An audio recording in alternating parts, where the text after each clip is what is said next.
L'Annunziata di Cosenza sta affrontando la nuova fase del contagio da Covid-19 ed è pronta ad eventuali peggioramenti della situazione. 8 nuovi positivi al Covid nelle ultime 24 ore, attenzionati i focolai in Calabria, in corso le indagini epidemiologiche. L'immigrazione sanitaria costa milioni di euro alla nostra regione, i dati della Fondazione Gimbe. Calabria ultima in classifica con un saldo negativo pari a 280 milioni. Errori nelle graduatorie e poca trasparenza nelle assegnazioni, la protesta dei prof cosentini che denunciano irregolarità nelle procedure. 'Ndrangheta in Piemonte, 17 arresti per usura, indagine partita dal suicidio di un imprenditore. Aveva lavorato in un resort a San Giovanni in Fiore, il giovane originario di Capoverde ucciso nei giorni scorsi a Colleferro e lo chef della struttura a ricordare Willy. Il segretario di Stato Vaticano, il cardinale Parolin, a Torre di Ruggero, dove sorge la piccola Lourdes di Calabria. Buonasera dalla redazione del TG10. Dunque l'Annunziata di Cosenza sta affrontando la nuova fase del contagio da Covid-19 ed è pronta ad eventuali peggioramenti della situazione. I mesi scorsi sono serviti per approntare la risposta ai diversi scenari e predisporre le terapie più efficaci. L'ospedale dell'Annunziata ha retto la prima ondata di Covid-19, quella per intenderci iniziata nel mese di marzo e terminata con l'ultima dimissione dal reparto di malattie infettive, avvenuta l'8 giugno scorso. Nel momento di maggiore pressione, Malattie Infettive ha ospitato ben 34 pazienti, 6 la terapia intensiva. La recrudescenza della pandemia in Calabria ha portato alla ripresa dei ricoveri. L'azienda ospedaliera ha approntato un piano che prevede diversi scenari. Forti delle esperienze precedenti, abbiamo organizzato un percorso per così dire a blocchi. Mi spiego meglio. Ovviamente siamo andati ad occupare i posti delle malattie infettive, allo Stato abbiamo 12 pazienti ricoverati in malattie infettive, avendo la possibilità tuttavia di avere disponibili già da oggi altri 14 posti letto di ricovero ordinario per questi pazienti Covid, e quello che stiamo realizzando è un edificio esclusivamente dedicato alla patologia Covid, oltre che alle altre patologie infettive, così come ci siamo attrezzati sempre in maniera modulare per liberare allo stato attuale 6 posti letto da riservare ai pazienti Covid, sperando che non sia mai necessario occuparli. Allo stato ne abbiamo occupati 2 e al di là di questo, che è la fase 1, così come previsto anche dal Ministero della Salute in uno scenario come quello attuale, siamo pronti ad allargare il numero di posti letto sia all'interno dell'azienda ospedaliera di Cosenza sia nell'altra sede che è quella di Rogliano. Questi mesi sono serviti anche a modulare le terapie per i pazienti. L'approccio terapeutico è cambiato, la sperimentazione è servita a conoscere meglio l'efficacia dei farmaci. L'esperienza ha fatto sì che si focalizzasse su alcune delle terapie fra le numerose che sono state testate nel periodo più acuto, quindi oggi le terapie consolidate sono quelle che maggiori risultati hanno dato nel periodo più critico. Di conseguenza si sta esaurendo la fase della sperimentazione, ma si entra sempre di più nella fase del consolidamento della patologia, quindi questo sicuramente aiuterà a contenere la gravità della patologia. L'idrossiclorochina ha perso la sua forza, sicuramente la terapia biologica, quindi gli anticorpi monoclonali hanno il sopravvento sulle altre terapie.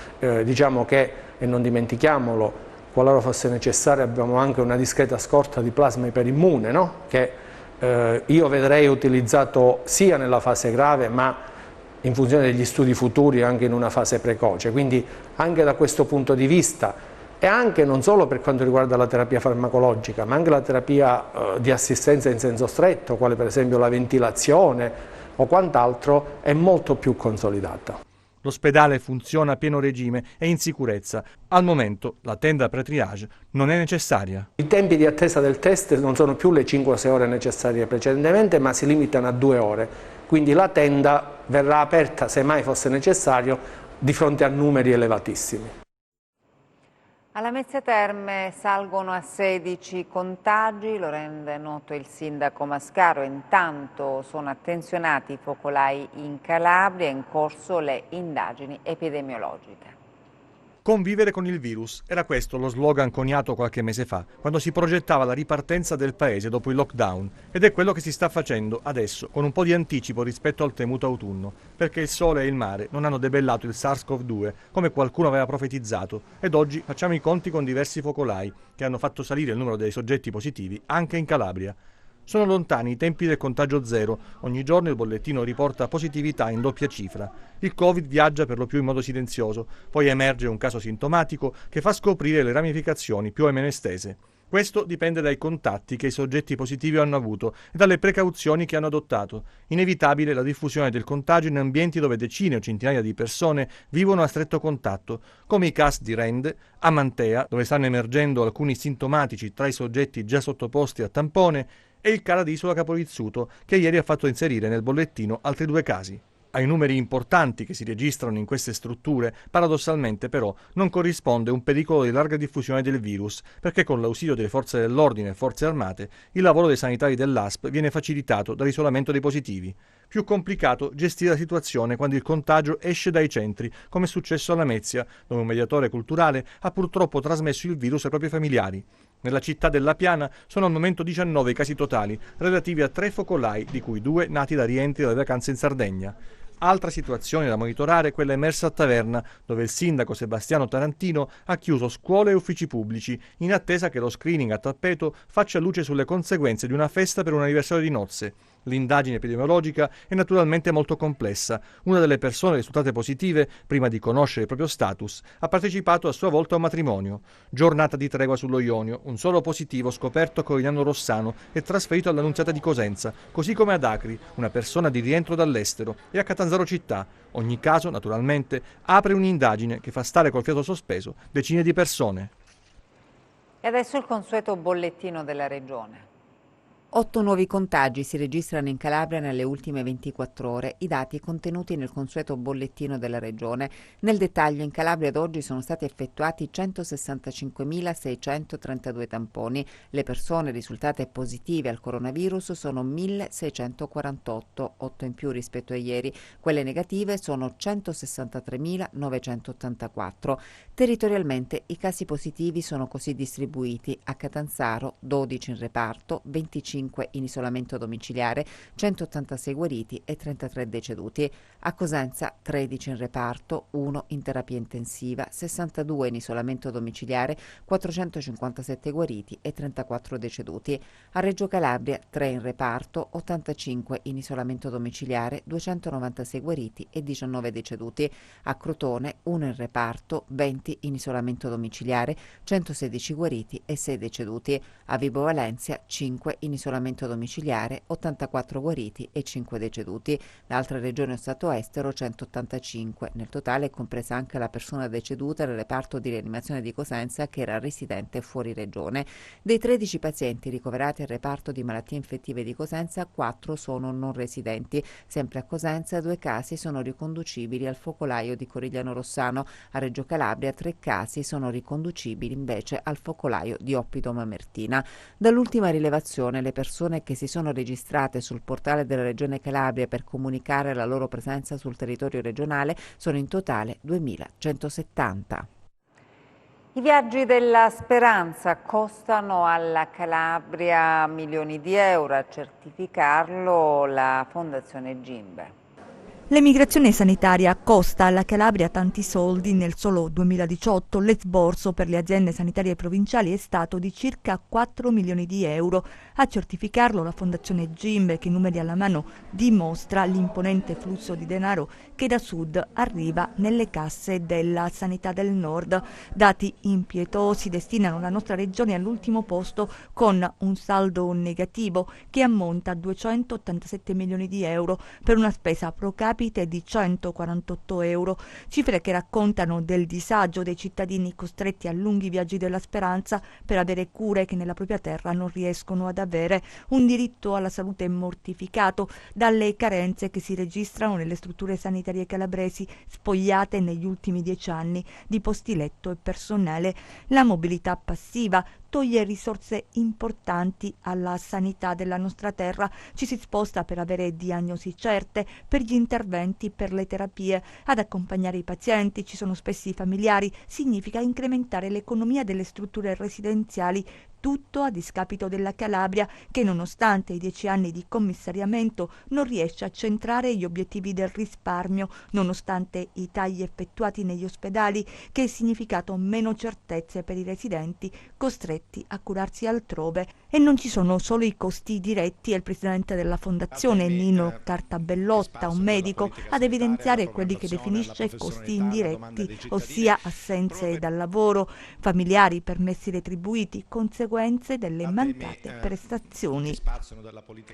E a proposito di sanità, CGIL e CISL UIL hanno incontrato oggi il ministro Roberto Speranza per discutere proprio dell'emergenza sanità in Calabria, incontro nel quale, scritto in una nota dei sindacati calabresi, Speranza ha manifestato totale apertura e disponibilità verso le richieste proposte da CGIL e CISL UIL, sottolineando che a fine ottobre scadrà il decreto Calabria. In quella fase il Ministero procederà ad una valutazione complessiva della situazione in dialogo con la Regione Calabria per operare le scelte necessarie. Una valutazione che riguarderà anche l'ufficio del commissario, in relazione al quale i sindacalisti hanno evidenziato l'assurdità del fatto che le organizzazioni dei lavoratori possono avere un confronto costruttivo con il Ministro, mentre non riescono ad avere un incontro con il commissario, che è un delegato del Ministro stesso. La protesta degli insegnanti a Cosenza: contestano le procedure di assegnazione provvisoria dei docenti da parte dell'ATP, proteste e denunce. Portano sulla mascherina scritta in evidenza la città in cui lavorano, vita da prof, il lavoro lontano da casa, affetti a migliaia di chilometri di distanza e famiglie spezzate, anche quando, come quest'anno, avere l'assegnazione in provincia di Cosenza poteva essere una concreta possibilità. Io sono 3 anni che sono rientrata solo grazie all'assegnazione provvisoria, comunque sempre lontana, mai nel comune di ricongiungimento alla mia bimba che ha 3 anni. Ogni anno faccio sempre chilometri e questo non è giusto perché lavoro da 13 anni. E ogni anno faccio ricorso all'ATP di Cosenza, ogni anno, perché i nostri diritti vengono sempre violati. Il sit-in in piazza 11 settembre dei docenti immessi in ruolo fuori regione, tutti con la valigia in mano e i simboli della protesta. Abbiamo utilizzato il colore bianco della camicia piuttosto che della maglietta a simboleggiare la trasparenza e la chiarezza che noi vorremmo avere nei rapporti istituzionali. Noi non siamo degli amministrativi, non siamo degli avvocati, siamo dei docenti, quindi dei formatori e degli educatori, e di questo vorremmo occuparci. Quindi non sappiamo per quale motivo, in quale parte la procedura si sia incagliata. Sappiamo che sono emerse, secondo noi, delle criticità, probabilmente delle inesattezze. Chiediamo e abbiamo, tramite dei reclami, evidenziato queste discrasie. Speriamo che si possano risolvere nel più breve tempo possibile. Ognuno di noi ha portato la propria valigia, segno del lavoro che noi quotidianamente facciamo, ed il libro, segno della cultura, del tempo che abbiamo investito nella nostra formazione, dei sacrifici nostri e della nostra famiglia e anche di quello che quotidianamente facciamo nelle scuole. L'indice è puntato sugli errori nelle pubblicazioni delle assegnazioni provvisorie ed utilizzazioni nella provincia Abruzia. Siccome le cattedre ci sono, ci chiediamo come mai non siano state assegnate a noi che siamo docenti di ruolo sparsi per tutta Italia, soprattutto in un periodo come questo, che c'è l'emergenza Covid e c'è anche il rischio che le scuole possano essere chiuse. Stamattina i prof si sono ritrovati davanti all'ufficio scolastico provinciale territoriale e alcuni hanno presentato un esposto alla Procura della Repubblica di Catanzaro affinché valuti eventuali irregolarità nelle procedure di assegnazione. La cronaca adesso: 'ndrangheta in Piemonte, 17 persone arrestate con l'accusa di usura. L'indagine è partita dal suicidio di un imprenditore. Eccoli gli usurai che prestavano denaro e poi chiedevano tassi di interesse pari al 94%. I carabinieri del Comando Provinciale di Torino hanno eseguito 17 misure cautelari in carcere per soggetti accusati di concorso in usura, detenzione ai fini di spaccio di sostanze stupefacenti, porto abusivo d'arma da fuoco, riciclaggio e traffico internazionale di autovetture rubate.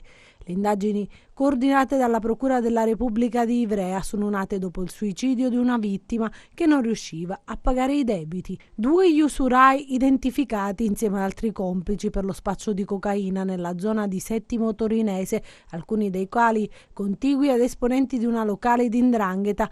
Fra le ricostruzioni dei militari anche episodi di ricettazione e riciclaggio di auto di lusso destinate ai paesi esteri. Una maxi inchiesta che ancora una volta conferma quanto sia radicata in tutto il territorio nazionale la 'ndrangheta, con ramificazioni soprattutto nel nord Italia, dove nella morsa dell'usura e del malaffare finiscono imprenditori importanti costretti a cedere il controllo delle loro aziende. Nuovi particolari emergono dall'inchiesta della DDA di Reggio denominata Sbarre, che ieri ha colpito 2 gruppi criminali dediti al traffico di droga. I contenuti dell'inchiesta denominata Sbarre, dal nome del quartiere sud di Reggio Calabria, che ieri ha portato all'arresto di 17 persone, molte di loro sono giovani, ha contenuti rilevantissimi e sotto certi aspetti inquietanti. Ecco perché l'attenzione è massima. Lo diciamo senza enfasi, è un lavoro perfetto quello svolto dai carabinieri del comando provinciale di Reggio Calabria con il coordinamento della Procura della città dello Stretto, perché ha aperto una finestra su un mondo certamente esplorato, ma forse non del tutto. C'è un episodio che non può non preoccupare. La premessa: l'operazione Sbarre ha sgominato 2 organizzazioni criminali dedite al traffico di droga, organizzazioni violente, si badi, che si sfiorano con le cosche Tegano e Molinetti, ma che sono strutture criminali autonome. Ebbene, in questo contesto entrano purtroppo in gioco minorenni già con una predisposizione all'ingiusto. Un 13enne addirittura, ribadiamo, 13 anni appena, con un marchingegno, non stiamo qui a svelare quale, riesce a sottrarre all'organizzazione diverse quantità di marijuana. Scoperto, scatta la reazione dei capi, che lo sequestrano insieme ad un altro minore.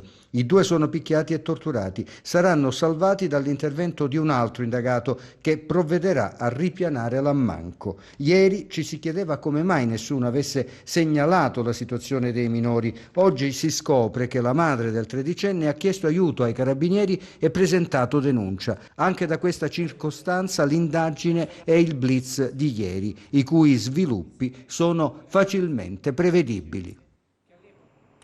Parliamo adesso del 21enne ucciso a Colleferro al culmine di una rissa. Willy era stato in Calabria, ospite di una struttura alberghiera di San Giovanni in Fiore per imparare il mestiere di chef, ma sentiamo qual è il loro ricordo. Era un ragazzo sorridente, pieno di vita, Willy Monteiro, il 21enne di origini capoverdiane, ucciso a Colleferro a calci e pugni dal branco, reo di essere intervenuto in una discussione per difendere un amico. Willy era un giovane tranquillo, con tanti sogni nel cassetto. Quello più concreto era diventare uno chef stellato. Ecco perché qualche anno fa è venuto in Calabria al Biafora Resort per muovere i primi passi verso questo mondo. E sulla pagina Facebook della struttura di San Giovanni in Fiore è comparso un messaggio di cordoglio e di vicinanza ai familiari per una morte tanto violenta e brutale. Lo chef Antonio Biafora lo ricorda così. Sicuramente positivo, è un ragazzo buono che si era integrato bene nel gruppo, quindi sicuramente molto molto positivo. Eravamo in tanti, avevo il doppio ristorante, quindi era difficile conoscere tutti nel profondo. Poi Willy c'è stato davvero poco con noi, non tantissimo, però è bastato per rendersi parte del gruppo, per essere accettato da tutti, ecco. E noi purtroppo non conoscevamo i genitori perché siamo arrivati a Willy tramite amici in comune, quindi non c'era proprio una conoscenza della famiglia. Quindi non credo che sia neanche il momento che uno sconosciuto chiama a casa per fare le condoglianze, perché non sarebbe bello, penso, almeno in questa fase. Noi ci siamo trovati, ripeto, benissimo con Willy perché era un ragazzo buono, solare, sapeva far gruppo soprattutto, quindi sicuramente la cosa ci rattrista tanto. Però mi ricordo che andavamo spesso anche dopo il servizio a berci una birra, uscivamo insieme, tutti insieme, quindi un ricordo sicuramente positivo. Willy aveva trascorso pochi mesi in Calabria, ma sin da subito si era fatto notare per l'altruismo e la voglia di aiutare i colleghi. Lui voleva fare esperienza in una struttura, penso, buona, Noi avevamo bisogno di una mano perché un ragazzo era andato via per problemi familiari, quindi era una piccola parte a fine stagione, ecco. E quindi è venuto da noi. Il segretario di Stato Vaticano, il cardinale Parolin, a Torre di Ruggero, dove sorge la piccola Lourdes di Calabria. Nel giorno in cui si celebra la nascita della Vergine Maria, a Torre di Ruggero, nel Catanzarese, c'è questo bellissimo santuario dedicato proprio a Santa Maria delle Grazie, e qui c'è una grande festa popolare molto partecipata. Con estremo ordine si è tenuta oggi la cerimonia, che ha visto presente, oltre a tutti i vescovi calabresi e anche e soprattutto al presidente della Conferenza Episcopale Calabra, Monsignor Vincenzo Bertolone, anche il sottosegretario di Stato del Vaticano, il cardinale Pietro Parolin. E dopo la cerimonia li abbiamo incontrati. E questa è una piccola, e soprattutto per l'acqua, per la sorgente di acqua miracolosa. Però dove c'è la Madonna, qualsiasi sia il santuario, ecco, è sempre lei, ecco, che viene incontro ai suoi figli, quindi si può paragonare a Lourdes o qualche altro santuario. Nella sua omelia ha puntato l'attenzione molto sull'umiltà. Sì, perché è stata la condizione che ha permesso alla Madonna di diventare madre del Salvatore, proprio perché il Signore, come dicevo, citando la Scrittura, si compiace degli umili, ed è soltanto attraverso l'umiltà che opera cose grandi, perché altrimenti c'è sempre la tentazione di pensare che siamo noi che facciamo, e che siamo noi che operiamo, che siamo noi che siamo i bravi e diamo tanti risultati, e invece l'umiltà ci mantiene nella nostra giusta posizione davanti a Dio e davanti agli altri. La celebrazione odierna, tanto raccolta, silenziosa, direi orante, compartecipante alla celebrazione, è una testimonianza bellissima della fede di questa gente composta, seria, vera. Nuovo presidente del Rotary di Castrovillari, vediamo il servizio. È l'avvocato Mauro Cordasco il nuovo presidente del Club Rotary di Castrovillari. Nella splendida location di Villa Bonifati, il passaggio del collare, simbolo della presidenza tra Mauro Cordasco e il sacerdote rettore della Basilica di San Giuliano di Castrovillari, Don Carmine De Franco, presidente uscente del club di servizio castrovillarese nato nel 1986.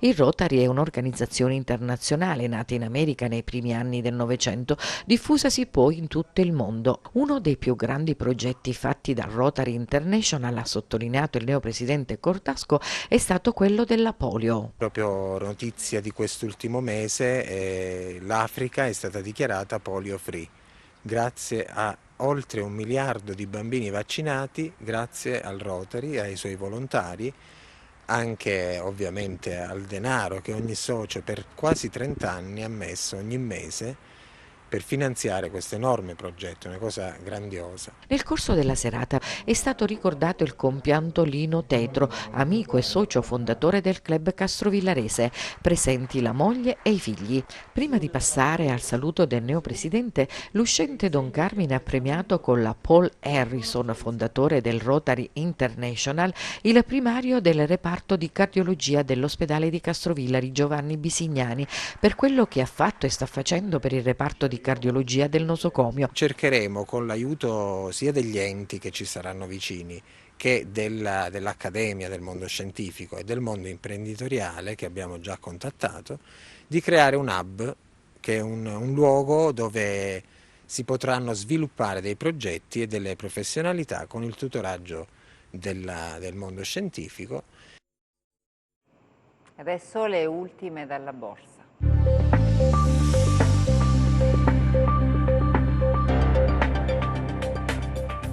Giornata all'insegna delle vendite per le borse europee, appesantite anche dalla riapertura in rosso di Wall Street dopo la lunga sosta per la festività del Labor Day. Sono tornate in primo piano anche le tensioni USA-Cina, dopo che il presidente americano Donald Trump ha dichiarato che intende limitare le relazioni economiche con Pechino e ha minacciato di precludere alle società americane che fanno business con la potenza asiatica la possibilità di aggiudicarsi contratti federali. Per quanto riguarda l'agenda macroeconomica, il PIL dell'Eurozona del secondo trimestre 2020 ha evidenziato un crollo dell'11,8% congiunturale e del 14,7% su base annua. In calo anche le vendite al dettaglio a luglio, in Italia a meno 2,2% rispetto a giugno, a meno 7,2% tendenziale. A Milano il FTSE MIB archivia gli scambi in calo dell'1,8%, debole come l'Ibex 35 di Madrid a meno 1,7%, il CAC 40 di Parigi a meno 1,6%, il DAX di Francoforte a meno 1%, mentre il FTSE 100 di Londra a meno 0,1% limita i danni grazie anche alla debolezza della sterlina. Oltreoceano viaggiano in calo il Dow Jones a meno 1,7%, l'S&P 500 a meno 2,0% e il Nasdaq a meno 2,8%. Crolla Tesla a meno 16% che, dopo aver guadagnato il 400% da inizio anno, registrando 4 trimestri consecutivi inutili, non è stata ammessa a sorpresa nell'S&P 500. Sul Forex l'euro-dollaro scivola a 1,179 in attesa della riunione della BCE di giovedì e il cambio tra biglietto verde e yen retrocede a 105,9. Tra le materie prime crollano le quotazioni del greggio, con il Brent a meno 6,2% a $39,4 e il WTI a meno 8,8% a $36,3 al barile. Sull'obbligazionario lo spread BTP Bund si amplia nuovamente a 153 punti base, con il rendimento del decennale italiano poco mosso all'1,03%. Tornando a Piazza Affari, sul FTSE MIB chiude in positivo Pirelli a più 3,7, beneficiando dell'upgrade a buy da parte di Citi. Bene anche CNH a più 1,2%, mentre le vendite si concentrano soprattutto su Unicredit a meno 3,7%, STM e Tenaris entrambe a meno 3,4%. Grazie e buon proseguimento di serata. Il meteo in chiusura.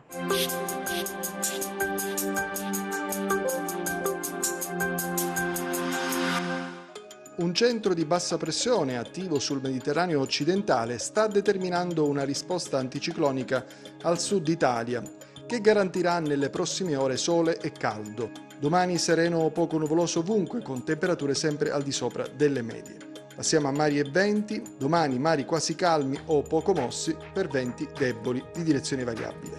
Per ulteriori approfondimenti vi rimando al sito www.meteoincalabria.com e alla nostra pagina Facebook Meteo in Calabria. Il nostro giornale si chiude qui, grazie per l'attenzione e buona serata.